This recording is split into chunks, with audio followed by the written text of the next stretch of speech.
Hi friends. അപ്പം ഇന്നത്തെ വിശേഷം എന്താ അറിയോ? ഞാൻ നാട്ടിൽ വന്നിട്ട് ഇപ്പോൾ കുറച്ചേറെ ദിവസമായി. പക്ഷേ ഇതുവരെ അമ്പലത്തിലൊന്നും പോകാൻ പറ്റിയില്ല. എങ്ങനെയൊക്കെ പോകാൻ ഇറങ്ങിയാലും ഒന്നെങ്കിൽ മഴ, ഇല്ലെങ്കിൽ അബി എന്തെങ്കിലും വഴക്കുണ്ടാക്കും. അങ്ങനെ തടസ്സങ്ങളായിരുന്നു. അങ്ങനെ ഞങ്ങൾ ഇന്ന് അതിനെല്ലാം മറികടന്നുകൊണ്ട് അമ്പലത്തിൽ വന്നു.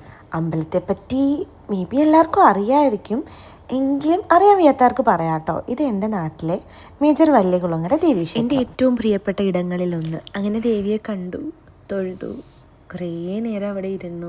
അങ്ങനെ ഇരിക്കുമ്പോൾ ഒരു പ്രത്യേക ഫീലാണ്. എന്നിട്ട് അവിടെ നിന്ന് ഇറങ്ങി ഞങ്ങൾ പിന്നെ നേരെ ഹരിപ്പാട് സുബ്രഹ്മണ്യ സ്വാമി ക്ഷേത്രത്തിലാണ് പോയത്. നട അടച്ചു കാണുമെന്നുള്ള ചെറിയൊരു പേടിയുണ്ടായിരുന്നു, പക്ഷേ കുഴപ്പമൊന്നും ഉണ്ടായിരുന്നില്ല. അത്താഴപൂജ നടക്കുമായിരുന്നു. അങ്ങനെ കയറി തൊഴുതു. നന്നായി തൊഴാൻ തന്നെ പറ്റിയിട്ടോ. എന്നിട്ട് തൊട്ടടുത്ത് തന്നെ നമുക്കൊരു ആഞ്ജനേയ സ്വാമി ക്ഷേത്രമുണ്ടല്ലോ, അടുത്ത ഞങ്ങൾ അവിടേക്ക് പോയി. അവിടെ ആണെങ്കിൽ കറക്റ്റ് നിവേദ്യ സമയമായിരുന്നു, അതുകൊണ്ട് തന്നെ നിവേദ്യ പൂജയും കണ്ട് തൊഴുതു. ഒരുപാട് സന്തോഷമായി.